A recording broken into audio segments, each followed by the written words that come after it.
Hey guys, it's January 7th, 2026. Okay, let me kick off with a sentence that sounds like it came straight out of a parody news show.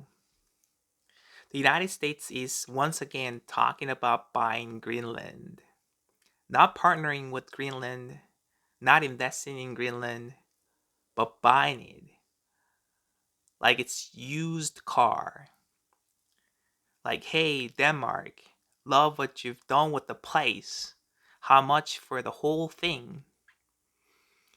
And before you laugh this off as just Trump being Trump, here's the thing. This time, people aren't laughing, they're nervous. Because now we've got US officials openly saying military force is on the table.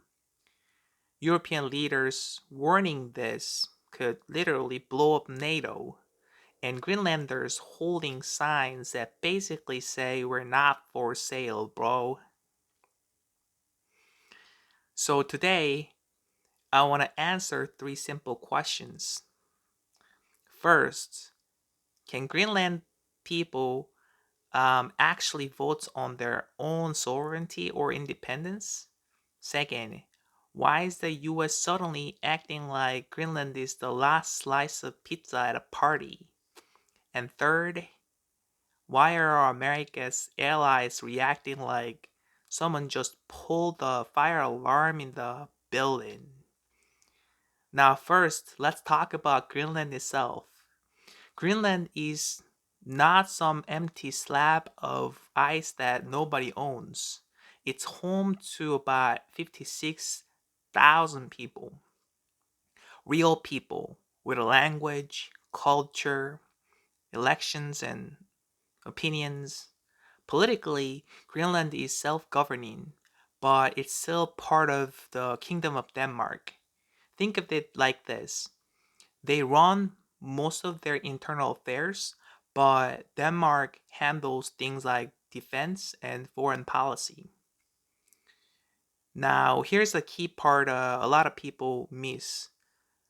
Greenland absolutely can vote on their independence.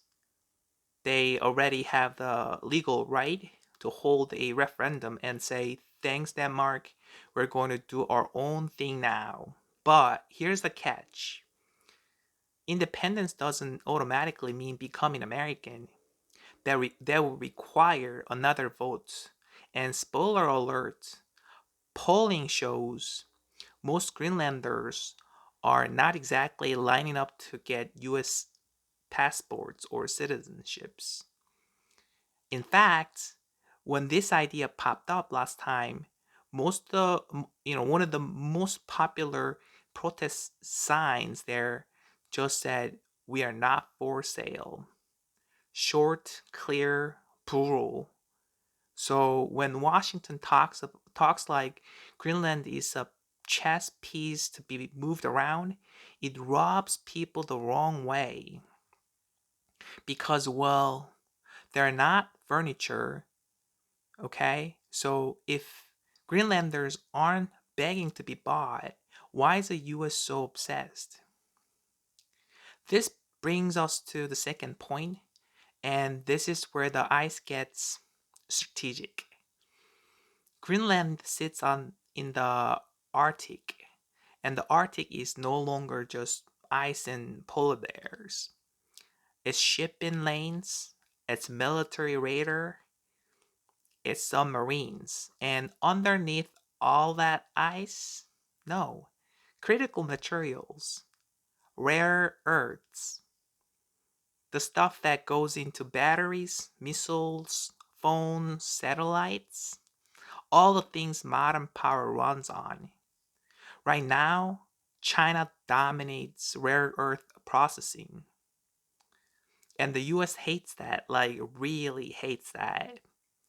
On top of that, Greenland already hosts a major US military base, missile warning systems, early detection, basically America's Arctic smoke detector. So, from a cold, hard national security perspective, yeah, Greenland matters. The issue isn't the interests, the issue is the attitude. Because there is a huge difference between saying, hey, let's deepen our cooperation as allies, and saying, we need this place and nobody's gonna stop us. That second one, that's where people start clutching their pearls, especially when it's coming from the same administration that just used military force in Venezuela. Now imagine you're sitting in Paris, Berlin, or Copenhagen watching this. You already feel exposed because of Russia. You rely heavily on US military power, and now your closest ally is casually talking about taking territory from another ally. That's when Europe collectively goes, guys. And my third point, why NATO is low key freaking out. NATO is built on one sacred idea: you don't attack your friends. The moment a NATO country attacks another NATO country, the whole thing collapses like a Jenga tower. And Denmark, very much a NATO country. Danish leaders have basically said if the US attacks Greenland, NATO is over, finished, game done. And they're not being dramatic, they're being realistic. Because if might makes right inside NATO, then what's the difference between that and what Russia does? That is the nightmare scenario Europe sees. A world divided into big powers doing whatever they want, and smaller countries just hoping they're not next. Even some Republicans in the US are like, okay, maybe let's not do this. You've got lawmakers saying there's literally no upside, others saying it's reckless, and a few basically admitting, yeah, this is probably just Trump thinking out loud again. And maybe it is. Maybe this is negotiation by megaphone. Say something wild, scare everybody, and settle for more bases and mining access. But here's the problem. Words matter. When the President of the United States talks like force is always an option, people listen, markets listen, allies listen, and adversaries definitely listen. So let me wrap this up. Greenland is not just an island, it's a test.